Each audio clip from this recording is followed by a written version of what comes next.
Hi, I'm Adam Lewis and welcome to Deer IQ and our High IQ video series. In this video, we're going to look at what I feel is the #1 habit of top whitetail hunters. Guys that just seem to be on a different level. And then 4 things it will take for you to develop this same habit. Before we do, a couple of things real quick, especially if you're new here. First, you'll notice we have an IQ ranking system where beginner is 1 IQ, intermediate is 5 IQ, and 10 IQ is our advanced content. This is true for our podcast as well as our blogs and videos, so you can best get content to meet you where you're at. This is a 1 IQ video, but I'm pretty sure everyone will get something out of it. Second, I invite you to subscribe and check out all our other content, videos, blog, and podcast. We even have a free journal that goes along with our curriculum-based podcast.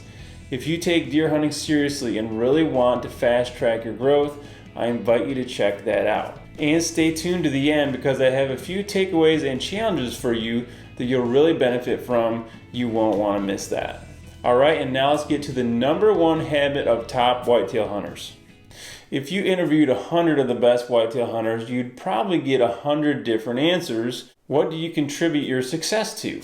Although the answers may vary, from my experience in observing some of these hunters over the years, I've noticed one thing that takes hunters to the next level the quickest. It's actually what I refer to as journaling. Whether it be an actual paper journal where they document the ups and downs and lessons learned, a blog where they share these things, or a YouTube channel maybe where they do the same thing, those that learn best and quickest are the ones that gain success the fastest. Developing a habit that forces you to think through the whys, whats, and hows of hunting is essential to accomplish this. And some form of in-depth reflective journaling does this better than anything I know. So how can you develop and hone this habit to get their results? Like I said, this could be any of the above I mentioned or a combination of them: journaling, blogging, YouTube, etc.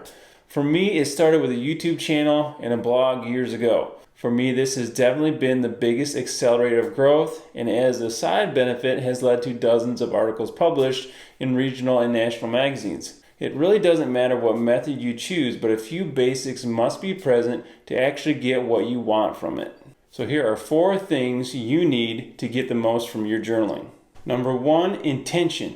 If your intention is to be cool and get popular, like by making a popular YouTube channel, then you will most likely fail or get much less from it.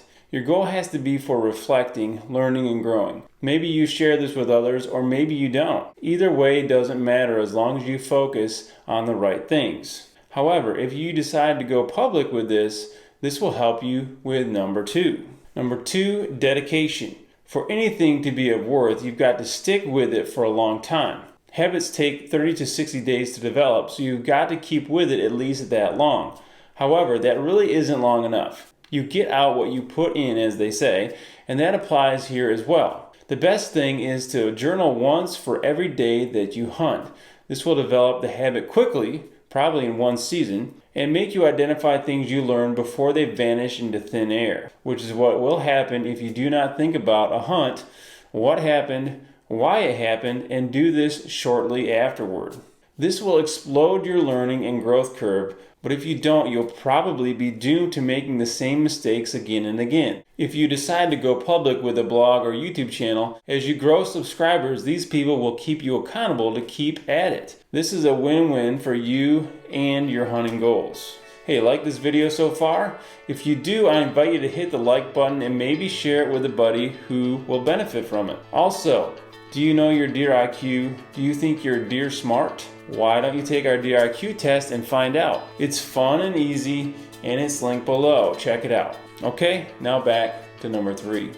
#3, the right question. To get the right answers, you have to ask the right questions. When journaling, the #1 question I ask is why? Why did the deer do this or that? Why were they here and not there?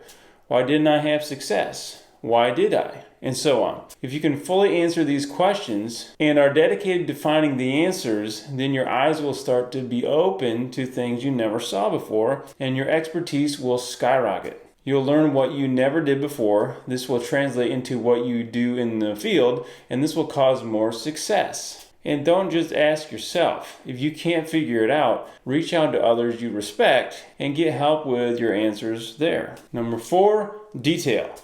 When you answer these questions, make sure you put forth effort and thought into them. Don't treat it like a high school English assignment you care nothing about. If you're going to do it right. And to do it right means putting detail into your answers.